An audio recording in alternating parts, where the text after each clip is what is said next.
আন্দোলনের মাঠে বীর এবং ফ্যাসিবাদের বিরুদ্ধে দুর্বার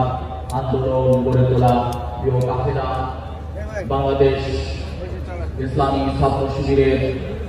আজকের এই সদস্য সম্মেলনে প্রধান অতিথি গণমানুষের সংগঠন বাংলাদেশ জামাত ইসলামী মাননীয় আমির আমাদের সকলের শ্রদ্ধাভাজন ডাক্তার শফিকুর রহমান, ইসলামী ছাত্র শিবিরের সাবেক কেন্দ্রীয় সভাপতিবৃন্দ, বাংলাদেশ জামাত ইসলামীর কেন্দ্রীয় নির্বাহী পরিষদের সদস্যবৃন্দ, ইসলামী ছাত্র শিবিরের সাবেক কার্যকরী পরিষদের সদস্য ভাইয়েরা, ইসলামী ছাত্র শিবিরের বিভিন্ন পর্যায়ে নেতৃবৃন্দ সদস্য এবং বিভিন্ন আমন্ত্রিত মেহমান, সাংবাদিক বন্ধুগণ, দেশের বাহির থেকে আগত মেহমানবৃন্দ, প্রিয় উপস্থিতি, আসসালামু আলাইকুম ওয়া রাহমাতুল্লাহ। আমাদের 24-এর এই আন্দোলনে যারা শহীদ হয়েছে, আমরা যারা আজকে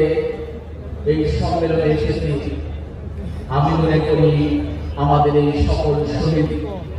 ভাইদের উত্তরসূরি হিসেবে এই সদস্যরাই আগামী দিনে এই আন্দোলন, দেশ গড়ার আন্দোলন, ফ্যাসিবাদের বিরুদ্ধে আন্দোলনে নেতৃত্ব দেবে ইনশাআল্লাহ। প্রিয় সদস্য ভাইরা, আমি আপনাদেরকে আজকের সম্মেলনের শেষে এই কথা বলেই আমার কথা শুরু করতে চাই। আমরা বিশ্বাস করি এই যুগে বাংলাদেশের কোন বীরদেরকে যদি কোন মুজাহিদদেরকে যদি এই বাংলার জমিনের জন্য সিলেক্ট করা হয়, তাহলে আমরা বিশ্বাস করি ইসলামী ছাত্র শিবিরের জনশক্তিরাই এ যুগের বাংলাদেশের সেরা বীর হিসেবে আপনারা পাবেন। কাজেই যারা এ যুগের বীর, যারা সাহসী, যারা হাসিনার মতো ফ্যাসিস্ট খুনির পাহাড় সম জুলুমের